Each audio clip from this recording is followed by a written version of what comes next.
certain decentralized applications from the space, which we call them dApps. Kaspersky does work.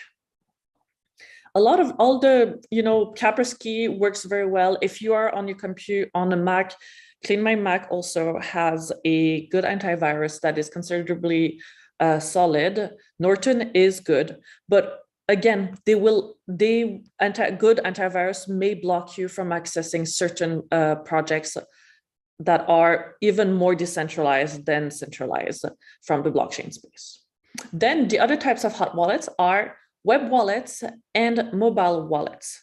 A web wallet will typically oftentimes also have a mobile wallet, and they're good to use because they're extremely user-friendly.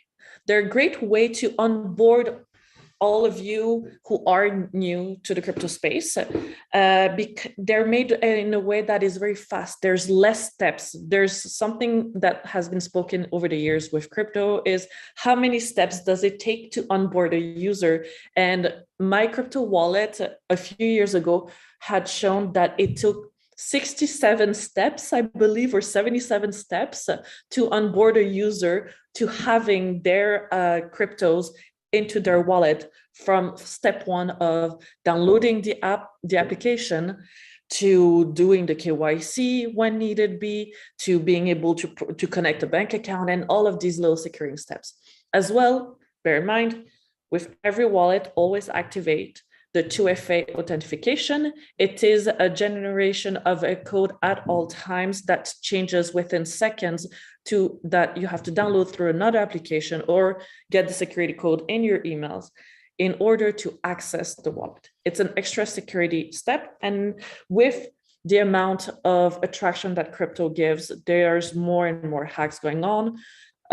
Also due simply to the fact that the technology is new, or there's new projects or products, as you like to call them. And also the fact that the technology of the FOMO technology, fear of missing out, the hype of 2022 is being able to bridge between different networks. So you could say bridging between Ethereum and Polygon, which are two blockchain networks on which you can build on. And these are the ones that are most vulnerable at the moment. So always add all of the securities that you can add to your wallet and entering your wallet. Even if it's easy to access on your mobile, add the security measures. It may seem a little bit tedious and granular. It takes a few minutes, a few seconds, or maybe a few minutes to get on, but it's worth it. It is your funds, it is your stocks, it is your shares, it is your savings, whatever it is that you're trying to grow financially. You don't want it to be hacked. Then there are the cold wallets. And the cold wallets are the most popular one you can look at is Ledger. And it's like a USB key that you can connect to your computer. And it works offline. Ledger Nano X is the best. I agree with you, Tatiana. And they're great because you can forget about them if you are, let's say, somebody who wants to hold for a longer period of time and have, let's say, stable assets.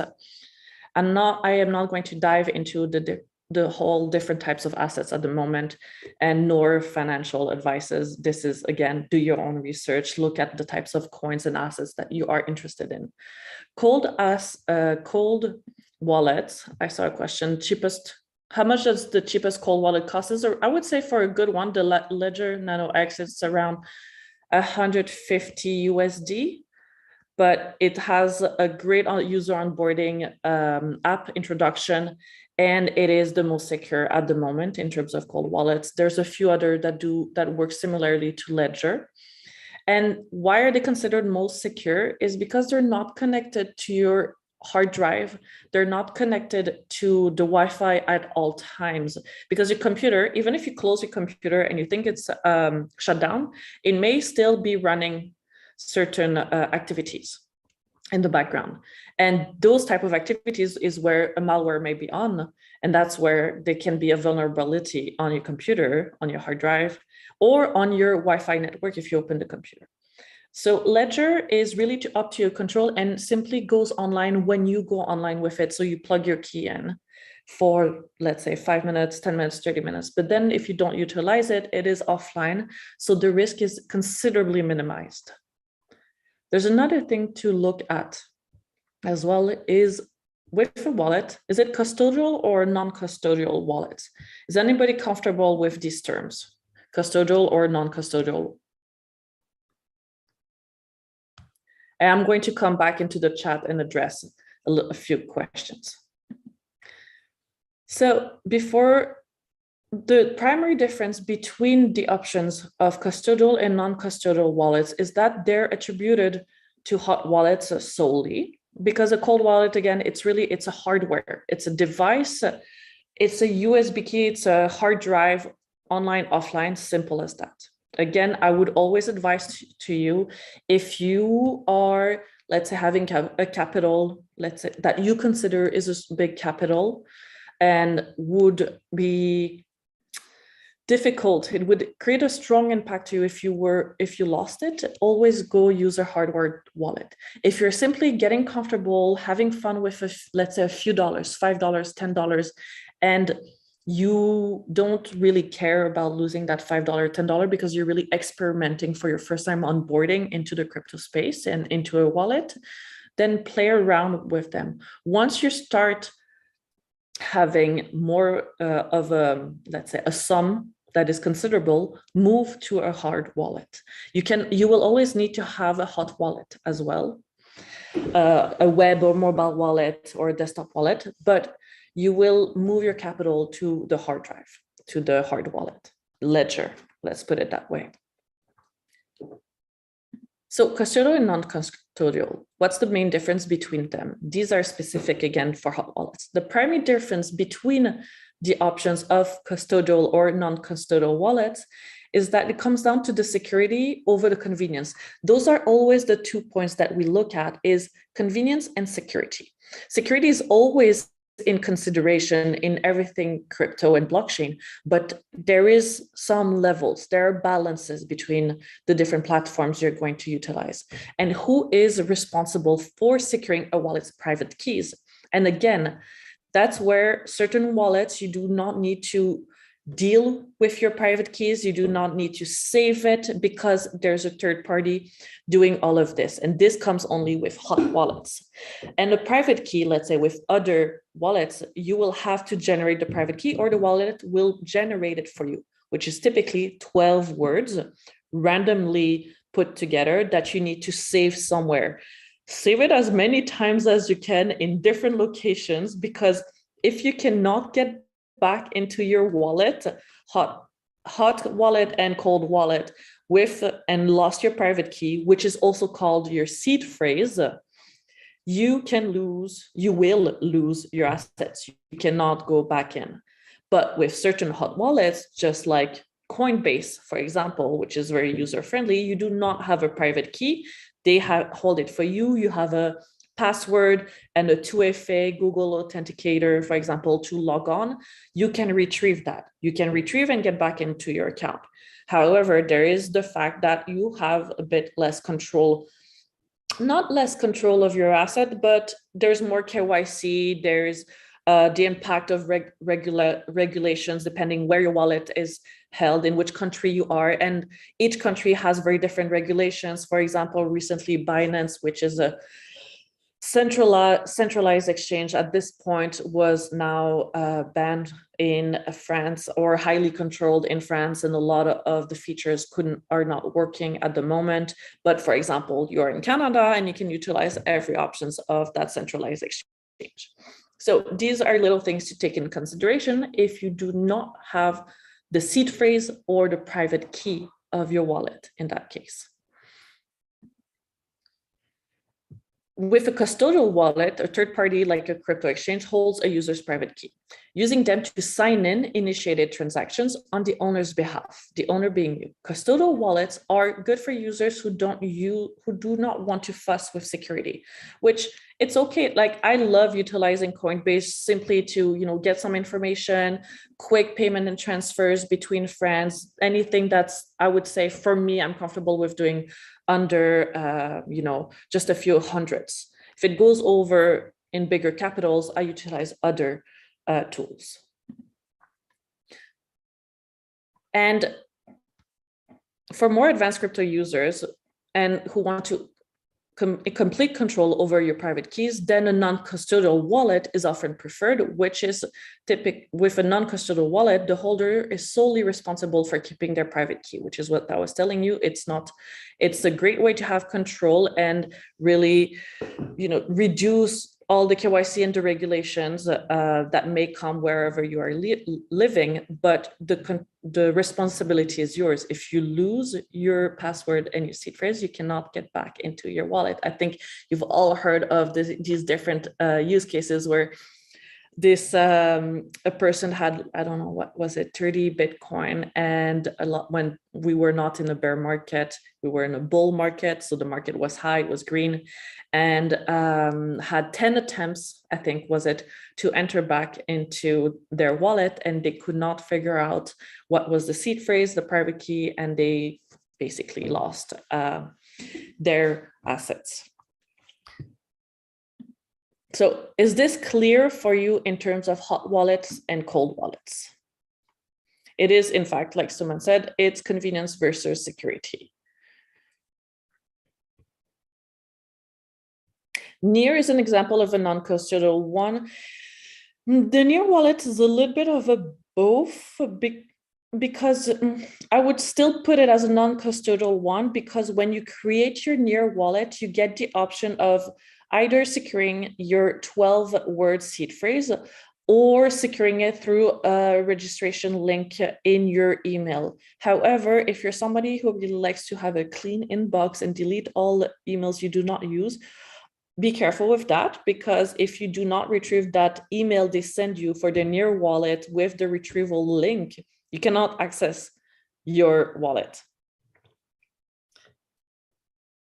Is the seed phrase and private key the same thing, just different terms, but same meaning? Yes. It's just really, seed phrase is the 12-word long phrase that is basically your private key. Your seed phrase is your private key. But to enter certain wallets or for verification at a later time, once you have created your wallet, they may simply ask you 3 words from your seed phrase, which is 12 words of total, and the order of them. And they'll say, give us the word number 1, give us the word number 7, give us the word number 11. So do save them in order as well, and save them in multiple locations. One thing that I would like to also highlight in terms of security is when you're utilizing wallets on your mobile, be really careful about having, a password set up on your mobile. It sounds really simple, but if you don't have a password, then somebody just goes into your phone and can interact with any of your apps, because certain wallets, once you have logged on, you have logged them onto your phone, and if you haven't activated the 2FA, they just open. Because it's your device, you can just go into it. So if somebody just has access to your phone, that can happen, but we believe that we trust everybody around us, and I hope that there's no such issue. And also public Wi-Fi. When you see and you go to and connect to different types of Wi-Fis, and you see this is a public Wi-Fi, do know that they are more vulnerable. One of the cases where public Wi-Fis are less vulnerable than, for example, an airport has a public Wi-Fi. There's vulnerabilities there. But certain co-working spaces will have public Wi-Fis, but they're public Wi-Fis with a passcode to enter the location's Wi-Fi. Those are a bit more secure already. But any type of Wi-Fi where there's just tons of people that can connect to it and can have rotation of people connect to it, then that's when vulnerability can happen, and those Wi-Fis are less secure. So that is something to keep in mind as well. I'm bringing security a lot, and it's not to make anybody paranoid at all. It's just to educate you on the reality of the impact that crypto can have if and when you enter this space. that it becomes your responsibility, which is one thing that's really beautiful about crypto, right? It's, for me at least, that's what completely attracted me about crypto is, okay, I get to have more control over my assets. I get to have more control over the type of transactions I'd like to do. I get to trade, for example, or swap, convert assets faster as I'd like to. And that was attracting to me. Also reduced fees, which is a conundrum if we think about Ethereum, which has a lot of transaction fees. But if we look at Near, for example, which is 0.001 transaction fees, it's extremely cheap. And that you can look at could be cheaper than a lot of bank transfers. So for me, that was very attractive initially to, let's say, give more control to users, us. But then there's nobody else to point a finger at if we do. Who do you mean by we? We, I would say us, I guess, when I talk here. It's an inclusive, maybe, term. It's the fact that it gives control, but there's nobody that you can point a finger at if you make a mistake when you send a transaction or if you forget a password. With that regards, you can't go and knock at someone's door and say, the bank, for example, or Coinbase, and send an email to the support team and say, can you please, help me retrieve my password? You can ask that to yourself, and you need to find that back again. The question is in terms of Near Wallet. I don't understand why the whole conversation is around Near Wallet. So the whole conversation is not solely around the Near Wallet. I'm giving the Near Wallet as an example in comparison to Ethereum, because Unit is connected with the Near ecosystem as well, and does hand out certificates on the Near ecosystem, and will require people to onboard into the Near ecosystem as well. But Unit is its own layer 1 creators economy, but you will learn that in many others of the sessions. The same thing goes for centralized exchange and decentralized exchange. Centralized exchange, does somebody know the difference, the core difference of centralized exchange and decentralized exchange? I'd love to have somebody try out an answer here.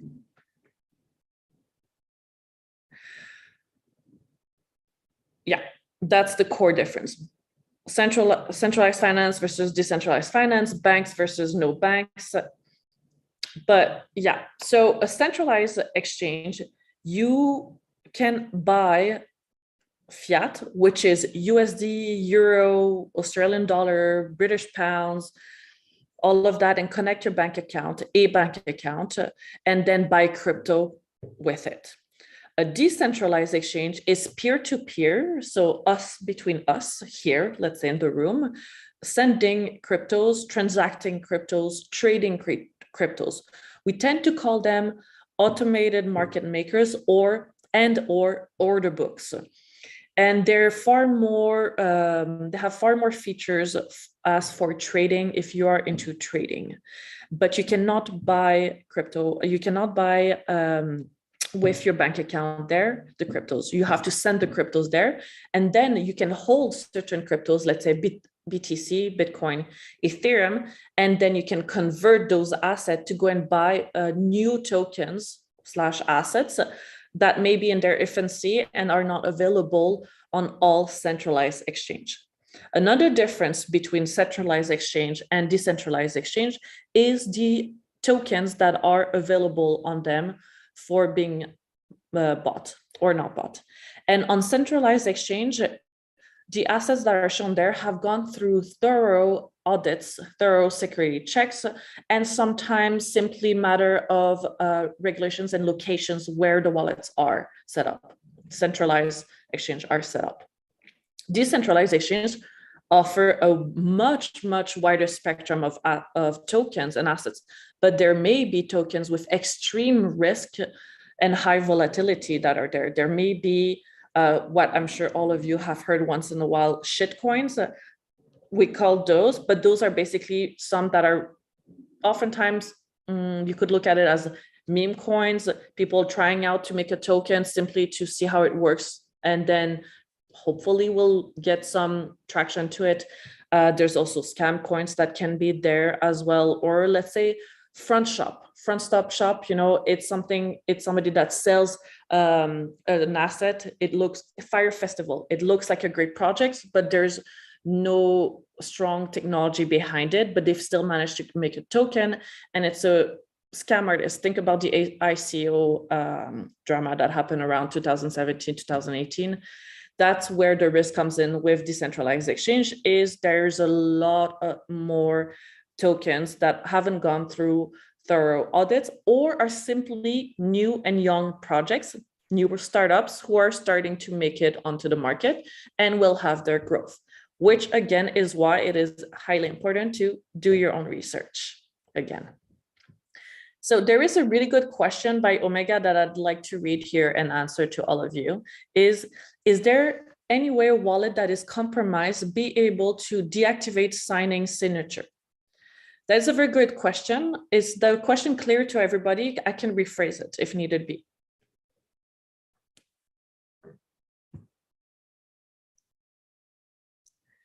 So that question, is there any wallet that if a wallet is compromised, typically you need to sort of shut it down, disconnect it from every other platform that you have it connected to, and possibly just forget about it and not utilize this wallet address.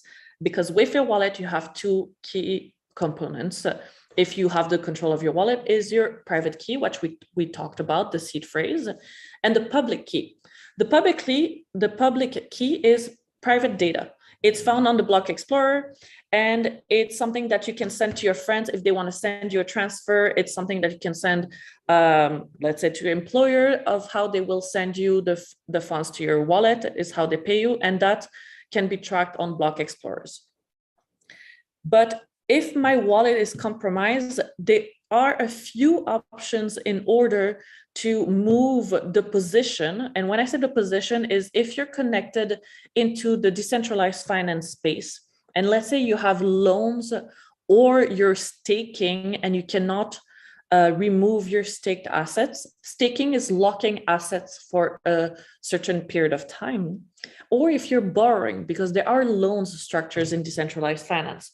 If your wallet is compromised and you have a position, which is what I described now, in a protocol, let's say Maker, Aave, Curve, which are all DeFi positions on Ethereum, then you can look at Instadap, for example, which is a smart wallet.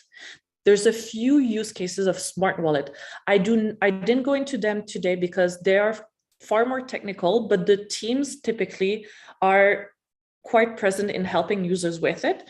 A smart wallet will permit you to change the ownership of your position. So basically create a secure new wallet within the one that is compromised and then remove the old one that is compromised. But utilizing a smart wallet is quite tricky because you need to move fast, and it needs to be in a moment where your wallet is not actively being compromised, or let's say the hacker is not in your wallet at that moment, because then it actually will access the new ownership. But it is possible to do. And if you want to utilize a smart wallet, I would say talk to the teams who have the smart wallets. So Instadap, talk to the core team, read all of their documentation, which is considerably well done, and talk with the community first before utilizing this. Pro tips, we're all here to help each other. That's why I say really talk with each other. We really help one another.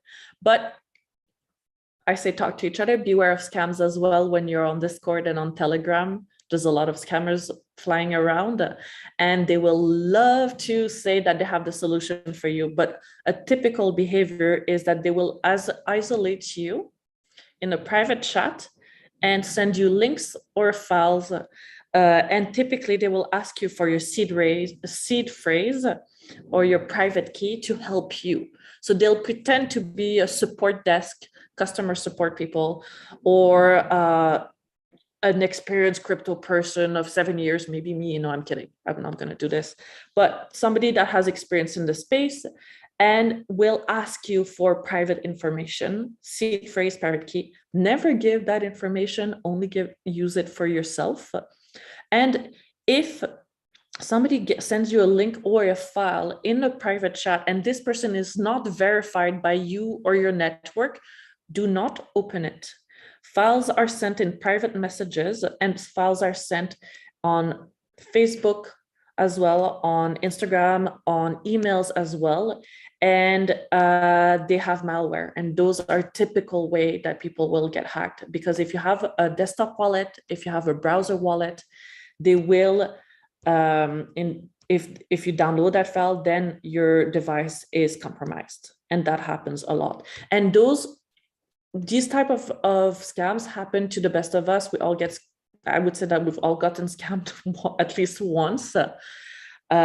We learn like that, but always be sure who you talk with. And on, let's say, Telegram, you can look if a person is the person that they are, and by the fact of the groups that they're in and their username, but you can look at different groups that they're active in, and that can show you a presence of authenticity, for example. Or you can simply ask in the groups where a group you share, ask somebody else, an admin, if this person is verified, if they start talking to you in private. But typically, beware if people DM you directly privately with tangible information or website links about something you specifically ask in a public group for compromised help or support, anything like that. Always beware of that. I see InstaDApp is a smart contract account. It is. I would discuss with InstaDApp, and I would look at their documentation, but considering that I work specifically in DeFi and I work with a lot of people who get compromised wallets on a regular basis, we do send them to smart wallets, but specifically InstaDApp, as they've been around quite a bit and they've solidified their technology, and they have a very responsive team and here to actually help anybody that gets compromised wallets.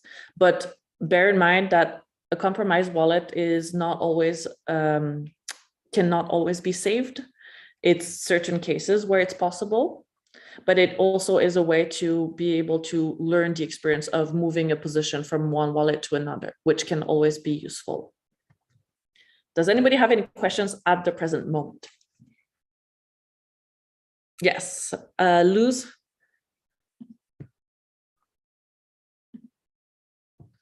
You can unmute yourself or write in the chat.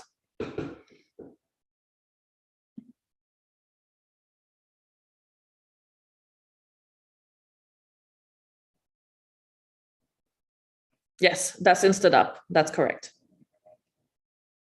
So for example, some typical scams that can happen is that there will be also website links. So you have the official website, which is, look at HTTPS versus HTTP. HTTPS shows higher security in a URL, and .io. And if you see URL from a platform and you see multiple URLs, like say, let's give it an example now, InstaDApp -v3, InstaDApp -v2, InstaDApp -v0 something -defi.io.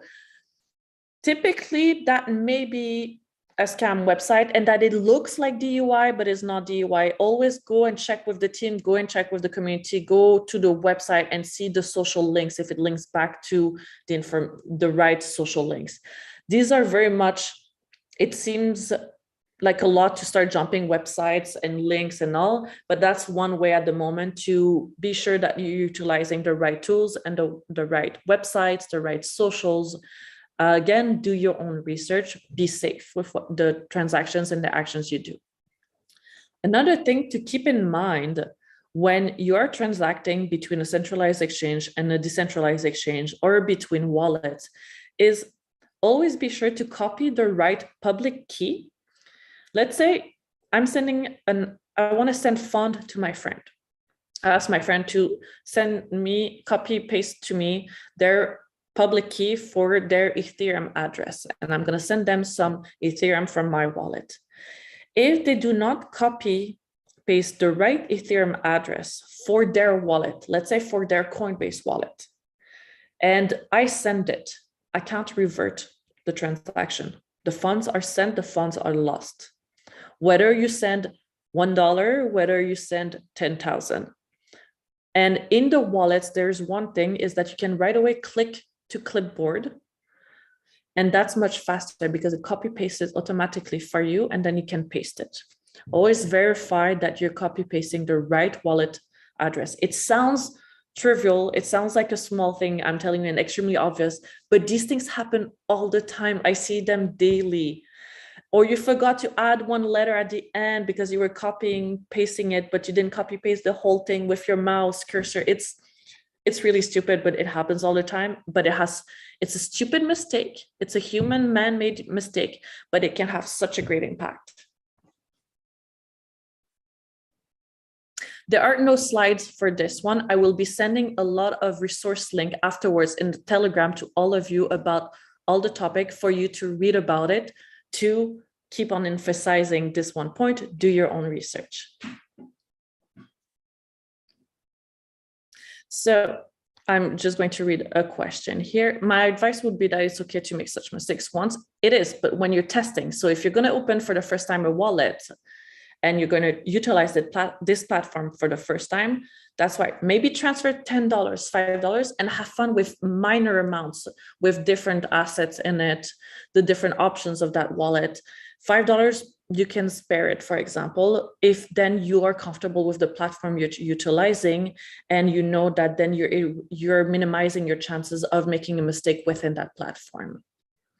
Another thing that is also important and key to do is to send, let's say you are working in crypto and you do invoicing in crypto, and you have to send an invoice of 3K to someone for the first time.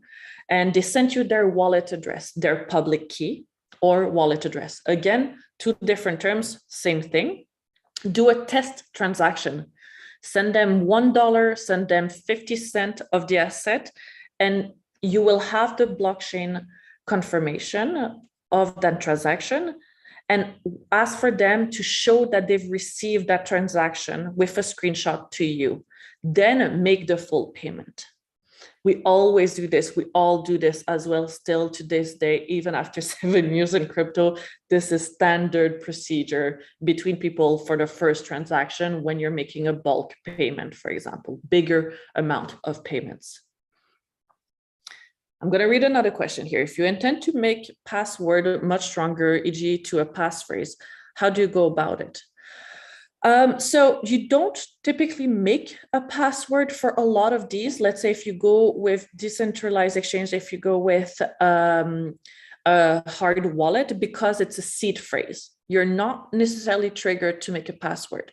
There's more and more wallets that utilize better security encryption that will, for user friendliness, propose to you to make a password.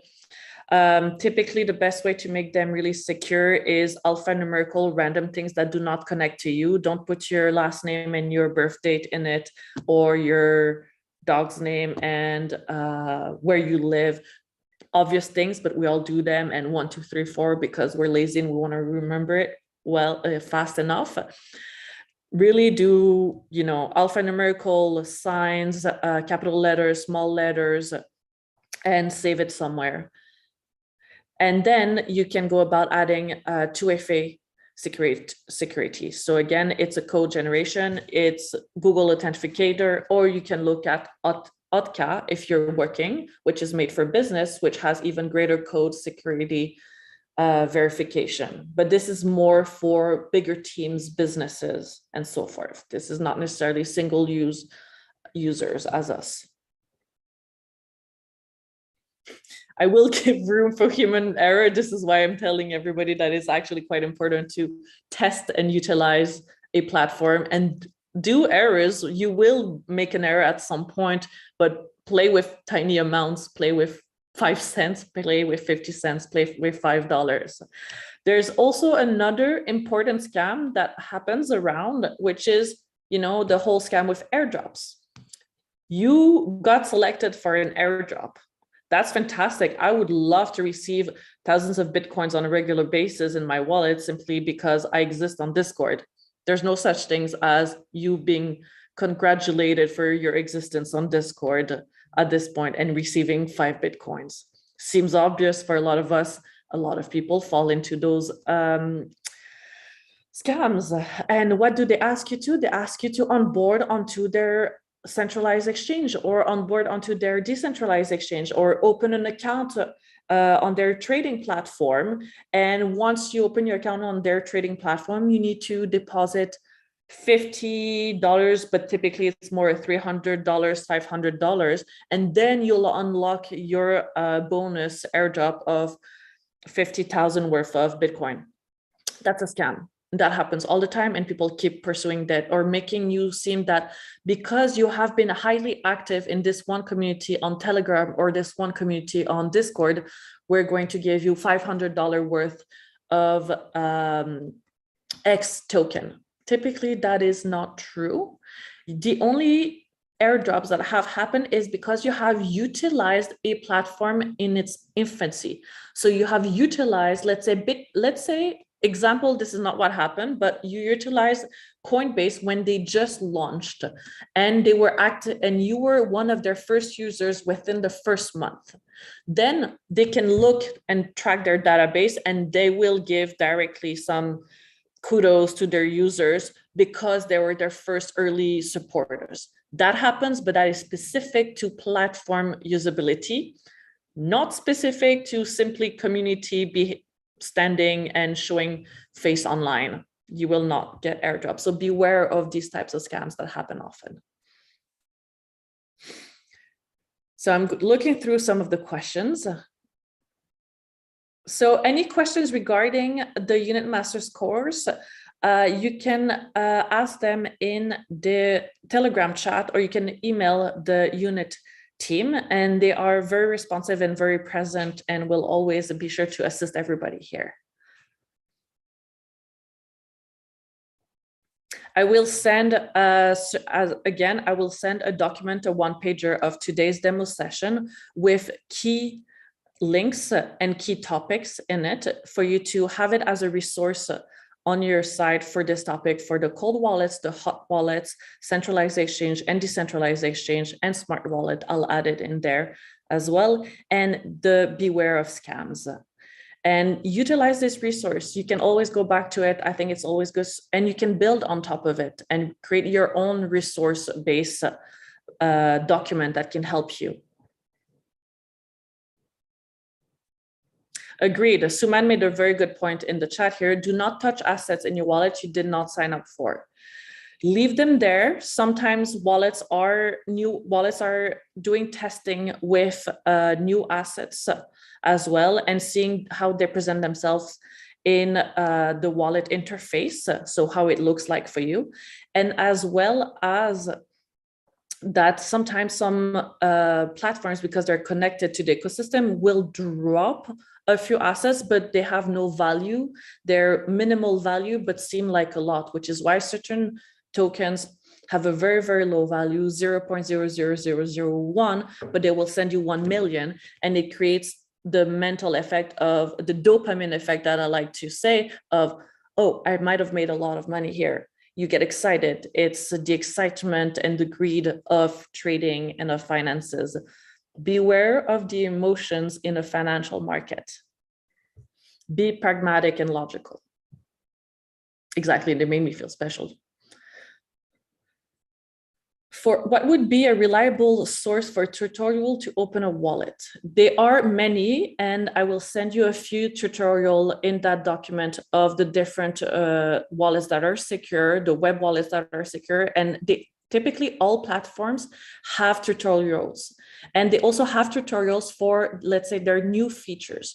Now you can trade. They will have a tutorial on how to trade natively from their platform. They all have that, and they really are quite good visual tutorials.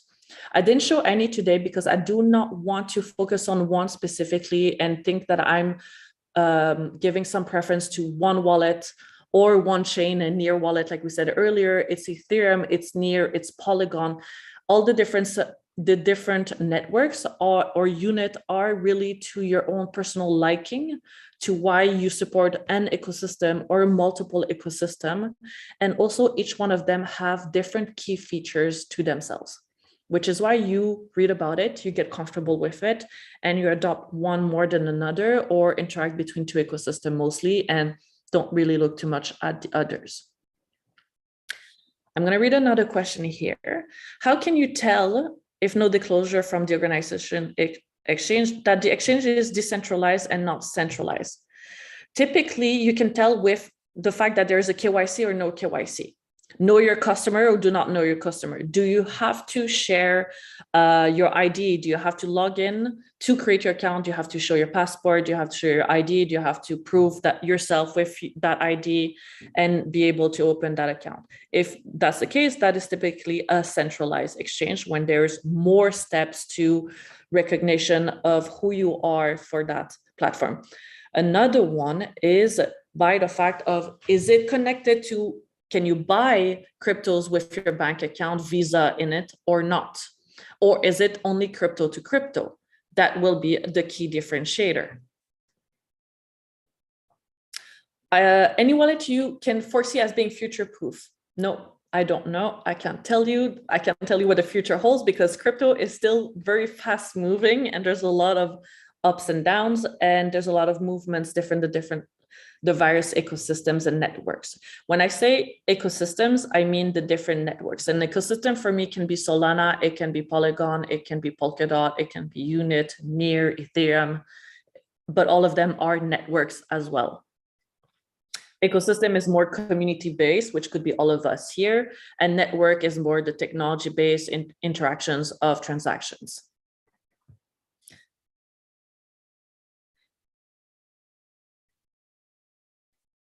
Are there more questions at the moment on this topic?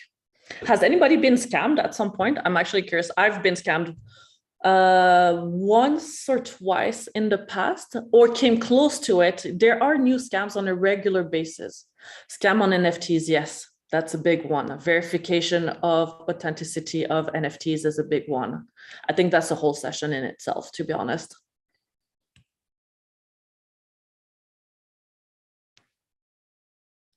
It's almost a rite of passage at this point. Should we use, that's a good question I'm going to highlight here. Should we use a different email address from our usual email address for the new wallets we open? I would advise to always have multiple email addresses depending of the use that you have with them, depending of the connectivity, which one's connected to your bank accounts, which one's connected, let's say, to your trading accounts, to your crypto accounts, work related, all of that. Enable security as well on your email accounts as high as you can. There's a lot of scams with Gmail at the moment, Google apps happening. So really verification of is that the transaction you did? Did you connect on this device? And also make sure that the device forgets about your password and you always have to enter it. We tend to be lazy and want the device to remember all of our passwords. That can be a liability for you. So I would always recommend to utilize a few email addresses and a few wallets as well. Don't put all of your funds into one wallet.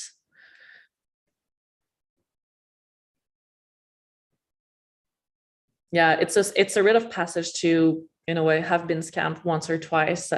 But, ask your peers. If you're unsure if this is a scam or not, take a screenshot and ask someone. Show it to the communities online. There are really, really great communities. And I would say that Unit is already a really great community because a lot of the people that are in the Unit group are people that have gone through the Unit Masters, as all of you are here as well. A lot of the Unit Masters have become Unit ambassadors. We are all participating as demo presentators here as well. And also something I'd like to ask you is, share on socials, what is your experience with crypto? What is your experience with Unit? What are the key takeaways that you have from the speaker sessions, from the classes, from the demos? What's the one thing you learned that you think about, like, okay, this is changing the way I'm approaching crypto today? And do it on Twitter, do it on LinkedIn, and let us know, because we also learn with you, and that's how projects get to grow, is through user feedback. And I want to thank everybody for coming here. And all again, talk to each other, chat with one another. That's the best way to learn. And I'd love to have everybody that wants to put their camera and wave goodbye with me before we end the recording. And the recording will be available on YouTube and to everybody afterwards very shortly. But thanks everybody for showing up today. And again, I will send the one pager afterwards.